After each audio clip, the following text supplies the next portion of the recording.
आदाब दोस्तों। बहुत से पुराने लोग हैं, वो मेरे पुराने कार्यक्रम के बारे में पूछना चाहते हैं, जानना चाहते हैं और कहते हैं उसका वीडियो बनाओ। जो लोग मेरे साथ थे, जिससे मैं पहले सरकारों को कैसे अपने आदेश पलटने के लिए मजबूर कर देता था, तो कहते हैं एक दो जरा बनाओ ताकि लोग तो जाने, क्योंकि मेरे बारे में तो यही प्रचार किया गया था। मैं सूचना मांगता हूँ, पैसा लेता हूँ, सूचना मांगता हूँ, पैसा लेता हूँ।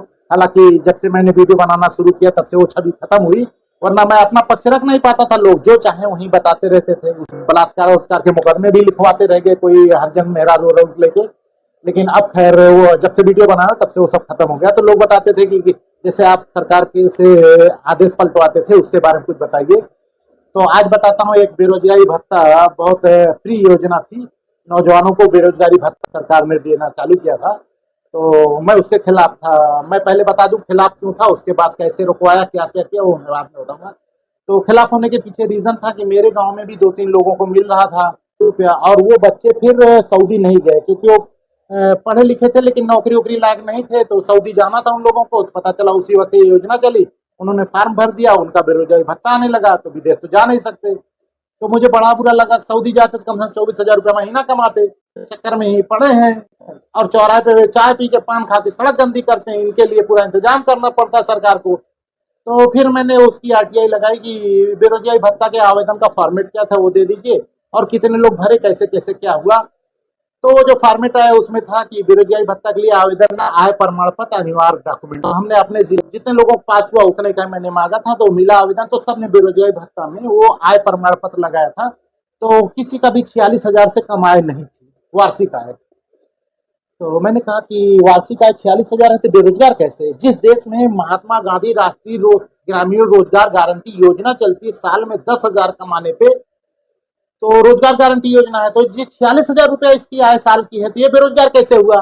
उसको मैंने किनारे रख लिया। तो होता क्या है, आय प्रमाण पत्र लेखपाल जारी करता है। अब कब से कैसे जारी हो रहा है आज तक कोई बता नहीं पाया, इसका फॉर्मेट किसने निकाला था, और लेखपाल कैसे पता करेगा कि किस आदमी की आय कितनी है? तो ये आज तक किसी से पूछोगे तो नहीं बता पाएगा। तो उसमें लेखपालों से पूछा गया तो कहें भैया खतौनिया के हिसाब से बना देते हैं। तो खतौनी भी नहीं पता चलता। भाई मेरे खेत में 10 बीघा खेत में पिपरमिंट बोता हूँ, मेरी आय ज्यादा है। किसी के 10 बीघा खेत है, वो आलू बोता है, उसकी आय उससे कम है, धान वाले का और कम है। और किसी साल सूखा पड़ गया, कैसे आय नीचे ऊपर होती है क्या? खतौनी से तो कोई हो नहीं सकती, लेकिन वो सरकार ने कोई गाइडलाइन दी नहीं थी। लेखपाल लोग अपने हिसाब से बनाते थे। अच्छा, अपना हिसाब क्या है? उस वक्त योजनाएं थी, जैसे 30,000 रुपया कन्या विद्याधन मिलता था, साइकिल मिलती थी सरकार की तरफ से, और कुछ पेंशन वगैरह मिलती थी। तो उसमें मांगा गया था कि जैसे 19,000 से कम आय वालों को मिलेगा, 16,000 से कम वाले आय को मिलेगा। तो लेखपालों को पता था कि कितने आय पे कौन सी फैसिलिटी मिलती है। तो लेखपालों के यहाँ जब आय प्रमाण पत्र लोग बनवाने जाते थे तो उनसे बताना पड़ता था कि 16,000 वाली बनाए दो, तो कहता था 1,000 लागी। कहीं 19,000 वाली बनाए दो तो बोले 500 लागी। वो ऐसे उनका रेट बना था। और अगर निःशुल्क बनवाओगे तो वही 45-46,000 का बन जाएगा। तो बेरोजगारी भत्ता में जिसको लगाना था उसने पैसा दिया नहीं, चाहे जो तय बनाए थे, तो वो 46,000 सबके ठोक के लगा दिया। मेरे पास सब आ गया, तो मैंने सरकार को एक चिट्ठी लिखी, बहुत जानदार चिट्ठी लिखी थी प्रमुख सचिव मुख्यमंत्री कार्यालय को कि श्रीमान जी आपके यहाँ से बेरोजगारी भत्ता बांटा जाता है। उसमें एक कॉलम था, उसमें लगाया गया था कि आय प्रमाण पत्र लगाना है और आय कितने की है। तो 46,000 आय वालों को भी आपने दे दिया। 46,000 वाला बेरोजगार नहीं हो सकता, क्योंकि हमारे यहाँ मनरेगा एक योजना चलती है जिसको कहा जाता है राष्ट्रीय रोजगार ग्रामीण रोजगार गारंटी योजना। तो ये रोजगार वाला 10,000 वाला 46,000 वाला बेरोजगार कैसे हो सकता है सर? तो बेरोजगारी भत्ता जो 46,000 जो कमा रहा है उसको नहीं दे सकते।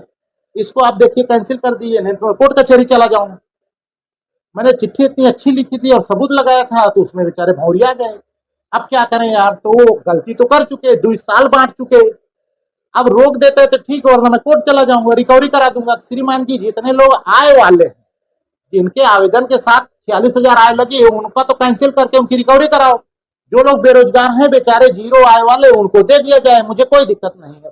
ये सरकार की अच्छी योजना है, बेरोजगारों को पैसा दे रही, देना चाहिए। लेकिन जो 46,000 कमा रहे हैं उनको ना दे और रोक दिया जाए, और जिनको दिया गया उनकी रिकवरी की जाए। ये जब पढ़ा उसने कहा रिकवरी तो 100% होनी पड़ेगी। सब जवान है और कई लाख लोगों को दिया गया, अगर रिकवरी का ऑर्डर डाल देंगे तो फिर चुनाव आ रहा है, इसको वोट नहीं पाएंगे। तो सरकार ने समझौता समझौता किया कि इसको अगर आप रोक दीजिए और हम बेरोजगारी भत्ता बंद कर देते हैं, क्योंकि हम रिकवरी कराएंगे तो गड़बड़ा जाएगा, जनता हमारे खिलाफ हो जाएगी, तो आज से योजना बंद कर देते हैं। तो सरकार ने मेरी बात मानी और योजना बंद कर दी, बेरोजगारी भत्ता बंद हो गया लोगों को। सरकार ने मान लिया, ये ठीक है, लेकिन सरकार शांत बैठने वाली नहीं है। कल का लौंडा यार सरकार की किसी योजना को फेल कर दिया, उसने एक चिट्ठी पे बंद करवा दी। ये ऐसा घमंड होता ना सरकार में, सरकार माने बहुत पावरफुल, कहते हमारे पास सब है, तुमको तो चीर के धुआं कर देंगे। तो ठीक है वो सोचे, लेकिन वो बैठ नहीं पाए। फिर जब इस पे उन लोगों ने रिसर्च किया कि मामला फंसा कहाँ, तो पता चला सिर्फ आय प्रमाण पत्र में ही हम लोग फंस गए। इस साल जो आय प्रमाण पत्र बना है उसी में लटक गए। जीरो का बना होता तो ठीक था, पता चला जीरो का कोई नियम ही नहीं है। तो आज मैंने सोचा ये बता दूं, और बेरोजगारी भत्ता इसी एक छोटे से पॉइंट से रोकी गई। तो जांच में ऐसे ही पकड़ा जाता है और सरकार से बदलवा लिया जाता है। बहुत सी चीजें हैं, अब कितना बताऊं। बहुत सी योजनाएं मैंने रुकवाई हैं, वर्तमान सरकार में भी कई चीजें मैंने कैंसिल कराई। बस मैं अनुरोध प्यार से करता हूँ, साहब ये वाला कैंसिल कर दो ना, गड़बड़ा जाएगी। तो पढ़ते हैं गंभीरता देख के, कहते हैं वापस के लोग गड़बड़ाई जाएगी।